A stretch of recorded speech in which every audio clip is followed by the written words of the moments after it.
I'm changing the recovery tank on the 2001 Lincoln LS. My car's been overheating. I changed the thermostat. It's still overheating. I changed the belt.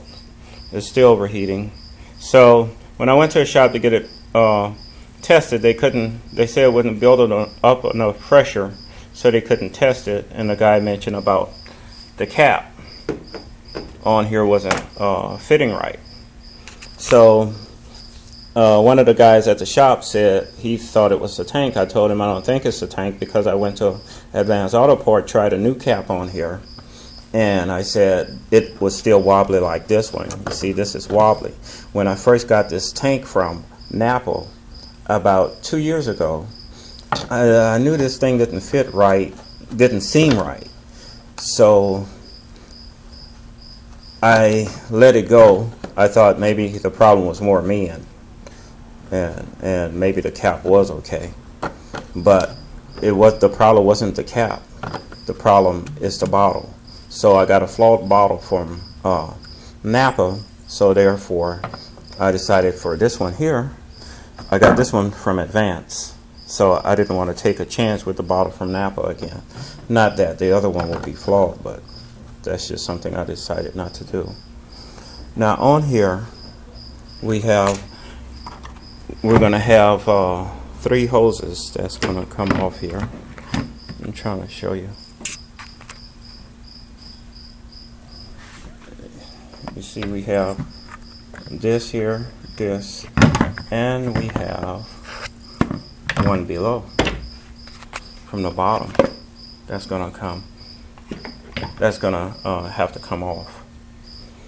You see, like that cap there, that cap should have had, like, even when they put the new one, you see this about the tightest it would get when I put this on. And so over the years the car would periodically overheat, and I guess I didn't contribute it to this, but maybe I gave it a thought that maybe it could be the cap, but in reality it's the bottle, because when I went to Advance, the cap wouldn't even fit on here right. And when I went to that shop to get it pressure tested, there was a Lincoln LS part right next to me, and the guy took the cap on that car and he said that it should be like this, make a clicking sound. See, and that's the way it should be when it gets on there right. But this one here never did make that ever since I had the car. And he took the cap from that Lincoln LS and tried to put it on mine, and it did the same thing, just like this one, therefore showing that the cap wasn't the problem. Just like at Advanced Auto Parts, the new cap did the same as this one. The cap isn't the problem, therefore the bottle was flawed.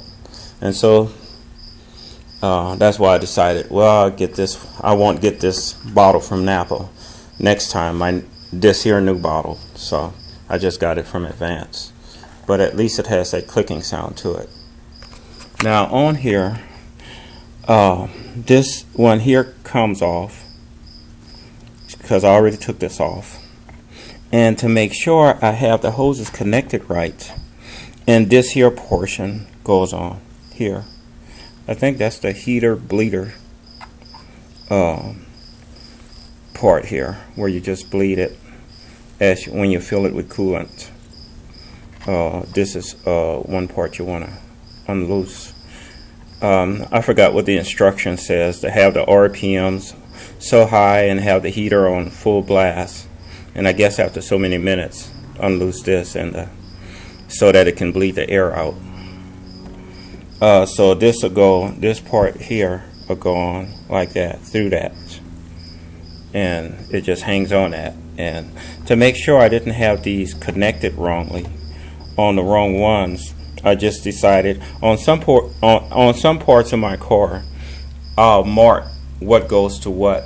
Like, I'll show you, like I might have here where I might have letters matching, just to make sure I'm not putting the wrong hoses. And those letters been on there probably about like 3-4 years. I guess I put some permanent marker on there.